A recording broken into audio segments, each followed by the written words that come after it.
Hello, good morning, student. Today we will talk about the section 52 of UP Consolidation of Holding Act 1953. Okay, तो आज हम आपको section 52 और 53 discuss करेंगे। फिर ये आपका एक्ट जो है समाप्त हो जाएगा। ठीक है, ये ख़त्म हो जाएगा। फिर आपको यूनिट सेकंड पढ़ाएंगे। ठीक है, तो आज आपको इस वीडियो में आपको दो सेक्शन के बारे में डिस्कस कर लेते हैं जो आपको जानना बहुत ज़रूरी है। ठीक है, तो देखिए सेक्शन 52 क्या कहता है। Close of consolidation scheme. ठीक है, सॉरी, ऑपरेशन। ऑपरेशन का मतलब है कि जो हमारी स्टेट गवर्नमेंट ने अंडर सेक्शन 4 के तहत जो भी उसने डिक्लेरेशन जारी किया था, फिर सेक्शन 4 क्लॉज 2 के तहत उसको इशू किया था। इशू मतलब publish in the official gazette में। तो वहाँ से देखिए क्या हो रही है, वहाँ से स्टार्टिंग हो रही है, इफ़ेक्ट हो रहा है। ठीक है, और फिर उस पर प्रोसीडिंग हो रही है। धीरे धीरे जो भी मैप वगैरह हैं, विलेज मैप हैं, वो तैयार किए जा रहे हैं, स्टेटमेंट ऑफ प्रिंसिपल तैयार किया जा रहा है। फिर इन सब चीज़ों के बाद जो भी ऑब्जेक्शंस होते हैं, ठीक है, उनको ऑब्जेक्शन को जो भी है डिस्पोज ऑफ किया जा रहा है, या किसी को जो भी हमारी इसमें अथॉरिटीज़ दी गई हैं, सीओ, एसओ जो भी हैं, उनके ऑब्जेक्शन से, उनके ऑर्डर से कोई सेटिस्फाइड नहीं है एग्रीव पार्टी, तो उनके लिए अपील का भी प्रावधान दिया गया है। अपील भी की जा सकती है। कुछ लिमिटेशन भी गई हैं कि 15 दिन के अंदर करनी है, 21 दिन के अंदर करनी है। ठीक है, इस टाइप से लिमिटेशन दी गई हैं। फिर ये सब चीज़ें होने के बाद प्रोविजनल स्कीम तैयार की जा रही है। प्रोविजनल स्कीम पे भी अगर किसी को कोई डाउट है या उसकी उनकी स्कीम से सही नहीं, सहमत नहीं है, तो उसके लिए भी ऑब्जेक्शन क्लेम किया जा सकता है। वहाँ भी आपको 21 दिन का समय दिया गया है। ठीक है, 21 दिन के भीतर आप एसओ को सीओ या एसईओ को ऑब्जेक्शन क्लेम फाइल कर सकते हैं। या मान लीजिए उनके ऑर्डर से, उनका ऑर्डर आता है ऑब्जेक्शन पे, तो वो भी अगर किसी को सेटिस्फाइड नहीं करता है तो उसके लिए अपील का प्रावधान है। अपील किसके पास होती है? एसओ के पास। वहाँ भी 21 दिन के अंदर आप लोग अपील कर सकते हैं। फिर यहाँ पे क्या होता है, जब एक बार ये सब चीज़ें ऑब्जेक्शंस और अपील पर डिसीजन आने के बाद अब एसओ क्या करता है, उस स्कीम को कंफर्म करता है। कंफर्म होने के बाद एसओ ही क्या करता है, उस स्कीम को पब्लिश करता है इन दी यूनिट मीन्स है विलेज पार्ट। जिस गांव के हिस्से में वो कंसोलिडेशन ऑपरेशन कराना है, वहाँ पे वो कंसोलिडेशन स्कीम पब्लिश कराई जाएगी। फिर उस स्कीम में जो भी जिसका पोजीशन दिया गया होगा, जो भी लैंड दी गई होंगी, उनको वो पोजीशन विद इन 6 मंथ के अंदर दिया जाएगा। ठीक है, तो ये तो आपका ऑपरेशन क्या हो गया, धीरे धीरे ख़त्म होने के कगार पे, कि धीरे धीरे अब ख़त्म हो गया। अब क्या है, जब पोजीशन मिल जाएगा उसके बाद फिर से एक न्यू मैप तैयार किया जाता है। Revision of map, new revision of map, वो सेक्शन 27 में बात करता है। ठीक है, उसमें न्यू मैप तैयार किया जाएगा। फिर डिलीवरी ऑफ पोजीशन, उनको डिलीवरी दिलाई जाएगी, इन पर उनको लैंड दिया जाएगा कि किसको कितना लैंड दिया जा रहा है, किसके नाम पे कहाँ पे लैंड आई है। ठीक है, अब क्या है, हमने उसमें कुछ आगे के चैप्टर्स में हमने पढ़ा 38 से कुछ अथॉरिटीज़ के बारे में पढ़ा कि उनकी क्या पावर्स है। ठीक है, तो मैंने वो आपको नेक्स्ट वीडियो, पहले वाली प्रीवियस वीडियो में डिस्कस किया था। लेकिन आज हम आपको इसके लास्ट सेक्शंस में जाते हैं जो वेरी इंपॉर्टेंट है, आपको जानना ज़रूरी है कि अब क्या है, सब चीज़ें हो गई हैं तो उसके बाद जो कंसोलिडेशन ऑपरेशन है वो ख़त्म हो गया। ठीक है, तो वो ख़त्म बताया गया यहाँ पे सेक्शन 52 के तहत। लेकिन ख़त्म ऐसे नहीं होगा, उसके लिए भी एक प्रोसीजर है जो बताया गया है सेक्शन 52 के तहत। ठीक है, इसमें देखिए क्या लिखा है, क्लोज ऑफ कंसोलिडेशन ऑपरेशन। ठीक है, लिखा है as soon as may be after fresh map and record has been prepared under subsection 1 of section 27। देखिए मैंने अभी बताया ना, सेक्शन 27 के तहत क्या हो रहा है, फिर से एक न्यू मैप तैयार किया जा रहा है। न्यू, तो उसका मतलब ये है कि वो ये बताने के लिए किया जा रहा है कि अब सब कुछ सही तरीके से हो गया है। सारे ऑब्जेक्शन, अपील के जो केसेस थे उनको डिस्पोज ऑफ कर लिया गया है। तो अब उन सब चीज़ों को देखते हुए फिर से न्यू मैप तैयार हो रहा है, तो उसको क्या माना जाएगा, वो जो तैयार हुआ होगा उसको क्या किया जाएगा, दी state government shall issue notification in the official gazette. अब क्या करेगी, वो जो मैप तैयार किया गया है उसको स्टेट गवर्नमेंट क्या करेगी, उसको पब्लिश करेगी the official gazette that the consolidation operation have been close in unit and village और विलेज पार्ट, ठीक है, farming part unit shall cease to be under consolidation operation. अब क्या है, जब एक न्यू मैप तैयार कर दिया गया है, रिवीजन ऑफ मैप, उसको पब्लिश कर दिया स्टेट गवर्नमेंट ने, तो ये मान लिया जाएगा कि उस एरिया का कंसोलिडेशन ऑपरेशन क्या हो गया है, ख़त्म हो गया है उस गांव में, और ये कंसोलिडेशन अब क्या हो गया, समाप्त कर दिया गया। सीज मतलब समाप्त कर देना, ठीक है। बट यहाँ प्रोवाइडेड दे रखा है, provided that issue of notification under this section shall not affect power of the state government to fix, distribute, recover of the cost operation under this act। लेकिन एक बार कंसोलिडेशन ऑपरेशन होने के बाद यहाँ पे इफेक्ट की बात की गई है। इफेक्ट का मतलब है कि स्टेट गवर्नमेंट की जो पावर्स होती है उनको कोई भी इफेक्ट नहीं होगा, मतलब कि जो भी कंसोलिडेशन ऑपरेशन में जो खर्चा हुआ है वो सरकार बाद में किससे लेती है, जो भी खर्चे आए होंगे वो बाद में उन्हीं टेन्योर होल्डर से लिया जाता है, ठीक है। तो इनकी जो पावर्स होती हैं इनका उन पर कोई असर नहीं होता है एक बार कंसोलिडेशन ऑपरेशन खत्म होने के बाद, ठीक है।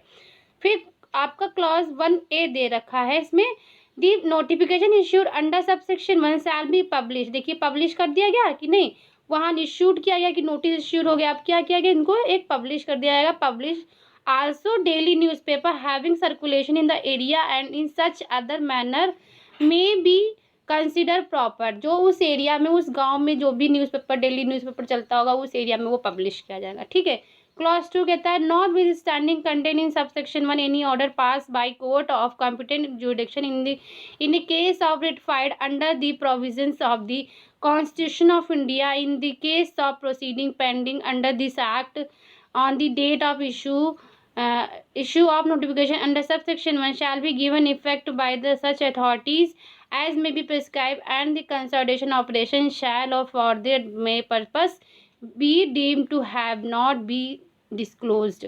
कहने का मतलब ये है कि मान लीजिए जो भी उन्होंने ऑर्डर पास किया था, ठीक है, मतलब जो हमारा कॉन्स्टिट्यूशन है वहाँ पे हमें बहुत से राइट्स देता है, जैसे कि यहाँ पे केसेस ऑफ रिट्स फाइल की बात हो रही है, ठीक है। मान लीजिए कोई ऐसा इनके सामने कोई केस है अभी सामने, इस कंसोलिडेशन ऑपरेशन के टाइम पे कोई केस था, ठीक है, केस था कि ऑब्जेक्शन क्लेम नहीं हो पाया, कुछ भी था, ठीक है। तो यहाँ पे बताया गया है कि in the case of proceeding pending under this act, इस एक्ट के तहत कोई अगर केस पेंडिंग है, कोई प्रोसीडिंग पेंडिंग है, on date of issue notification under subsection 1 shall be given effect by such authority. और क्या हो गया है, वो जो नोटिस है, अब क्या है, पेंडिंग केस भी है और नोटिस भी पब्लिश होने वाली इश्यूड हो गई है। तो इस केस में क्या होगा कि जो अथॉरिटी है, क्या उनकी जो पावर्स थी वो क्या वो भी क्लोज हो जाएंगे? नहीं, ऐसा नहीं माना जाएगा, ठीक है। तो उनको क्या है, एक बार कंसोलिडेशन ऑपरेशन पब्लिश हो जाता है तो ये नहीं माना जाता है कि जो प्रोसीडिंग वगैरह है वो भी बंद कर दी गई हैं। प्रोसीडिंग चलती रहेंगी, जो भी आए दिन जो भी ऑब्जेक्शंस होते हैं लोगों को वो फाइल होंगे और उनको डिस्पोज ऑफ किया जा सकेगा, ठीक है। इसी तरह क्लॉज 3 भी बात करता है, वेयर द अलॉटमेंट और लीज ऑफ एनी।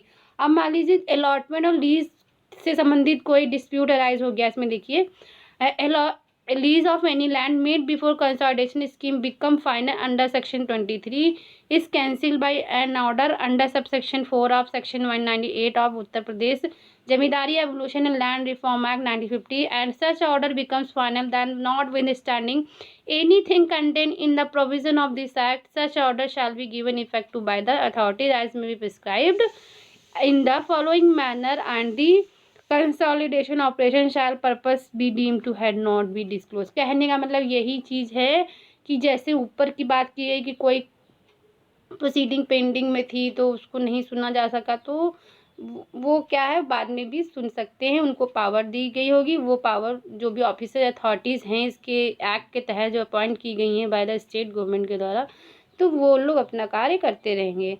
इसी तरह यहाँ पे लीज की बात हो रही है, मान लीजिए कुछ जो अलॉटमेंट हुआ है, ठीक है, जो भूमि दी गई थी मान लीजिए, लेकिन जो मान लीजिए भूमि थी वो या फिर लीज पे थी, ठीक, अलॉटमेंट और या किसी और को दी गई थी, ठीक, उसमें क्या है, इस टाइप से मतलब कि अगर केसेस आते हैं लेकिन यहाँ पे एक चीज़ और थी, मान लीजिए कि जो ये जो इसमें बताया गया है कंसोलिडेशन ऑपरेशन क्या हो गया है, फाइनल हो गया, बिकम फाइनल हो गया, ऑर्डर भी फाइनल हो गया है, ठीक है।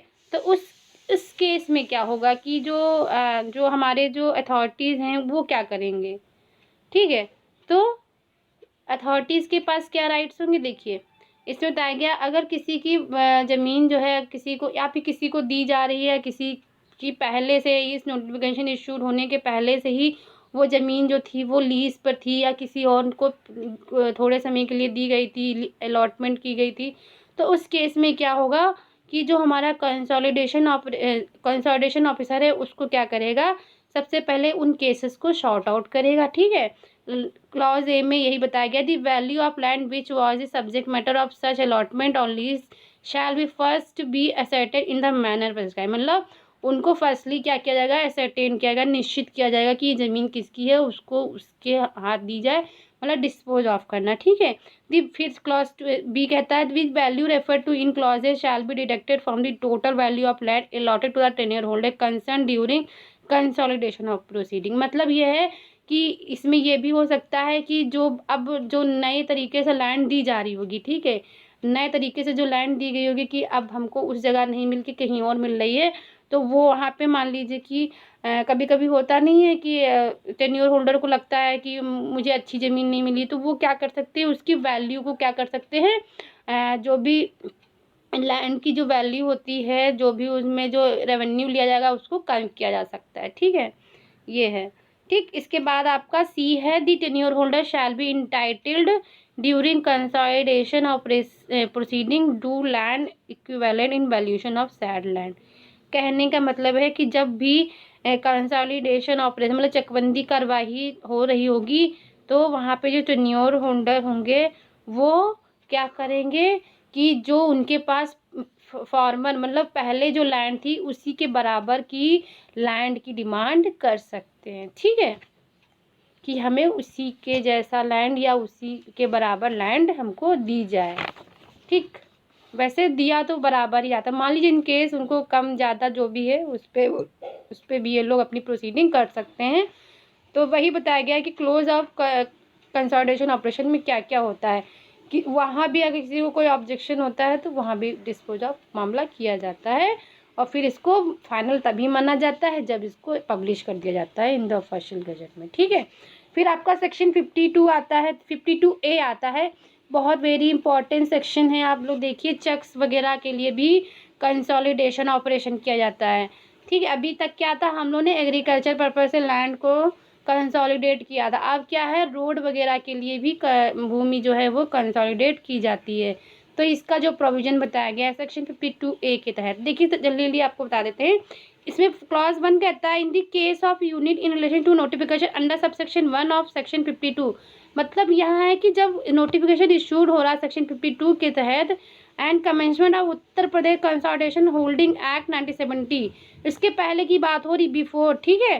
दी कलेक्टर में, कलेक्टर कह रही है, कलेक्टर की बात हो रही, दी कलेक्टर में इफ़ ही इज ओपिनियन, अगर उसी समय जब नोटिफिकेशन इशूड हो रहा होगा तो कलेक्टर को लगता है, ठीक है, अगर if he is opinion that there exist no provision और any adequate provision of checks road checks goods in the unit shall if representation in that behalf by not less than 10% of total number of tenure holder is made within 6 months of the said commencement proceed to take action under subsection 2 anything to contrary contained in section 52।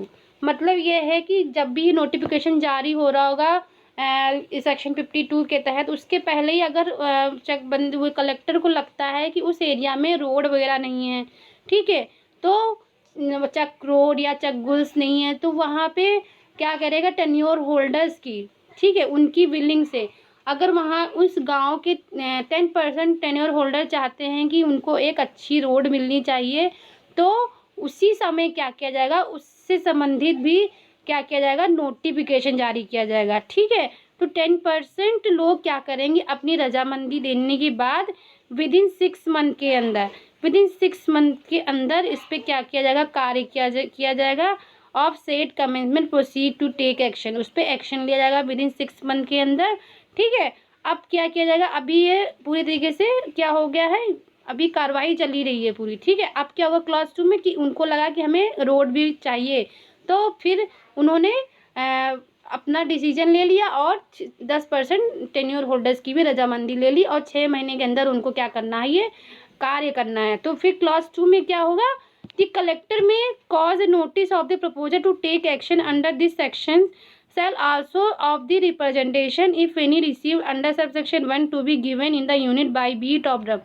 अब क्या है कि उसको beat of drum पे उनको announce किया जा रहा है, जो हमारे कलेक्टर हैं वो पूरी तरीके से सूचना देने के लिए लोगों को उसको डुग्गी पिटवा करके उस एरिया में बताया जा रहा है कि चकबंदी अधिकारी जो मतलब हमारे कंसोलिडेशन ऑफिसर हैं कि उस एरिया में अब चक रोड वगैरह की व्यवस्था होगी। तो सभी जो वहाँ के जो हमारे ऑफिसर्स होंगे, अथॉरिटीज़ होंगी, सबऑर्डिनेट अथॉरिटीज़ होंगी या हमारे कंसोलिडेशन डायरेक्ट उस एरिया को क्या करने जाएंगे, इंस्पेक्ट कर सकते हैं, उसकी लोकेलिटी को देख सकते हैं और फिर उन सब चीज़ों को देखने के बाद एक रीजनेबल स्टेप पे जाके वो जो टेन्योर ऑर्डर्स की विशेष होंगी, उनकी जो इच्छाएं होंगी उनको वो पूरा करेंगे, ठीक है। फिर क्लॉज 3 में बताया गया है such consolidation officer shall take make report. अब क्या करेगा कंसोलिडेशन ऑफिसर, रिपोर्ट तैयार करेगा, ठीक है। रिपोर्ट होगा कलेक्टर, फिर कलेक्टर को भेजा जाएगा on the otherwise drawing a plan, और प्लान बनाया जाएगा, plan making provision as the case may be more adequate provision. वो भी जो प्लान होगा वो किसको एडिक्वेट करेगा, हमारे चक रोड और चक गोल से इन द यूनिट, उस एरिया में जो यूनिट में बनने वाला है रोड वगैरह, ठीक है। और फिर कलेक्टर क्या करेगा, जो उस प्लान को देखेगा, रिपोर्ट करेगा, देखेगा कि ये बहुत सही है, इट इज़ एक्सपीडिएंट एंड नेसेसरी, सो वो जो प्लान होगा उसको प्रिपेयर करने बोलेगा, ठीक है। पहले क्या होता है कि ऐसे ही ड्राइंग किया जाता है प्लान, फिर उसको पूरी तरीके से प्रिपेयर करने की रजामंदी हमारा कलेक्टर दे देगा। फिर एसीओ क्या करेगा, एसीओ 4 में बताया, ACO officer shall thereupon after ascertaining informally wishes of any tenure holder of a unit as he considered practicable prepare draft plan। अब एसीओ उस चीज़ पे काम करेगा, क्योंकि सीओ क्या करेगा, उसको रिमांड पर दे देगा। रिमांड किसको देगा, एसीओ को। एसीओ उसको पूरी तरीके से प्रिपेयर करने के बाद कंसोलिडेशन उसमें जो एसीओ होगा वो क्या क्या प्रिपेयर करेगा उसके बारे में यहाँ पे नीचे बताया गया है। Following principles are they are mention in section 52, ठीक है। 52A देखिए, सेक्शन 52A के तहत वो कौन कौन से प्रिंसिपल्स को वो नोट करेगा। सबसे पहले जब भी कंसोलिडेशन ऑपरेशन शुरू होगा, ठीक है, तो सबसे पहले वो जो एसी होगा उसका कार्य होगा कि वो जो चक रोड वगैरह की व्यवस्था जो करनी है प्राइमरली उनको क्या की जाएगी, लिखा है so that for as practicably provision for chak road chak गुल्स शुड बी मेड प्राइमरली, ठीक है। यूटिलाइजिंग जो उनको रोड वगैरह की व्यवस्था जो कराई जाएगी वो जो लैंड लाई जाएगी वो किसकी होंगी, जो गांव सभा की लैंड होगी उन्हीं को लाया जाएगा, ठीक है। सेकेंडरीली लिखा है out of land held by those senior holder whose chaks connected with the propose chaks bull and the last resort. कहने का मतलब है कि आस पड़ोस की जो टेन्योर होल्डर्स होंगे उनकी थोड़ी थोड़ी ज़मीन लेकर के भी उसकी व्यवस्था की जा सकेगी। फिर बी बात करता है rearrangement of chaks should be made extend की बात की गई है कि जहाँ तक ज़रूरी होगा वहीं तक ही उस चीज़ की व्यवस्था की जाएगी, ठीक है। फिर आपका 5 बात करता है draft plan prepared under sub section 4 shell be publish. फिर उसको जो ड्राफ्ट एसीओ ने तैयार कर दिया है अब उसको पब्लिश कराया जाएगा, ठीक है। पब्लिश करने के बाद एनी पर्सन अफेक्टेड, अब मान लीजिए अब वो पब्लिश हो गया है तो लोगों ने देखा उस ड्राफ्ट को, ड्राफ्ट देखने के बाद जिसको भी उससे अफेक्ट होता है प्रभावित व्यक्ति क्या करेगा, 15 दिन के अंदर अपना ऑब्जेक्शन क्लेम करेगा, किसको, कंसोलिडेशन ऑफिसर को। फिर ऑब्जेक्शन क्लेम होने के बाद उस पर जो भी प्रतिक्रिया अपनाई जाती है उसके बेसिस पे वो अपने ऑर्डर दे देगा। अब ऑर्डर से भी कोई पर्सन व्यक्ति सेटिस्फाइड नहीं है तो वो फिर विदिन 15 डेज़ के अंदर वो 15 डेज़ के अंदर ऑब्जेक्शन क्लेम करने के लिए बोला गया। 15 डेज़ के अंदर ही वो एसओ को अपील कर सकता है।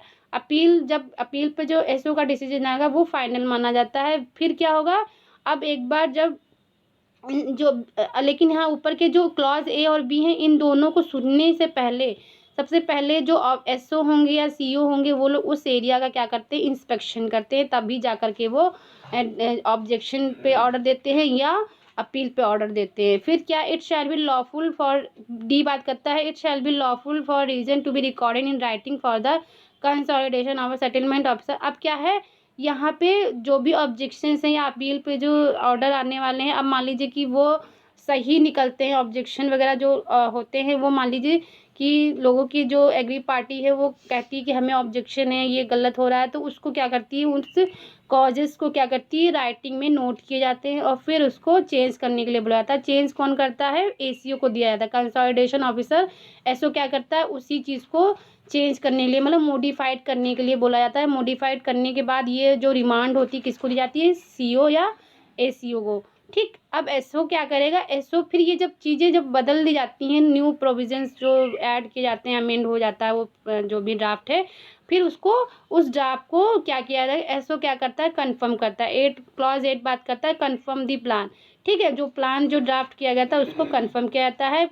कंफर्म करने का मतलब है कि अब क्या है, उस पर कोई भी किसी को ऑब्जेक्शन नहीं है। फिर 9 में बात करता है दी प्लान कंफर्म।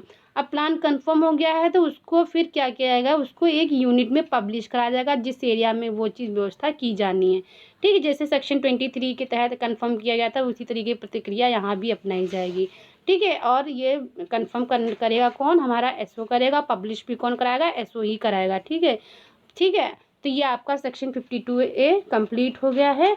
फिर आपका जो इसमें सेक्शन 53 है ये बात करता है म्यूचुअल एक्सचेंज ऑफ चेक। मतलब ये है सेक्शन 53 में ये बताया गया है कि जो लैंड अब लोगों को मिली है, new land, new tenure holders को नई लैंड मिली है, मान लीजिए आपस में किसी को चेंज करना है तो म्यूचुअली वो एक्सचेंज भी कर सकते हैं उस लैंड को। ठीक है, फिर 53A बात करता है recognition of consolidation scheme prepare by tenure holder. कहने का मतलब ये है कि 53A के तहत जो कंसोलिडेशन स्कीम तैयार की जाती थी, जो हमारे एसीओ सीओ तैयार करते थे, क्या वो टेन्योर होल्डर्स भी तैयार कर सकते हैं। हाँ, यहाँ पे वही चीज़ बताएगी कि हमारे जो टेन्योर होल्डर्स होते हैं वो अपने आप से भी, अपनी तरफ से भी एक स्कीम तैयार कर सकते हैं और उस स्कीम पे भी काम किया जाएगा। ठीक है, तो ये आज आपका consolidation UP consolidation of holding act 1953 समाप्त होता है। अब आपका आगे यूनिट 3 पढ़ाया जाएगा। Okay, thank you class.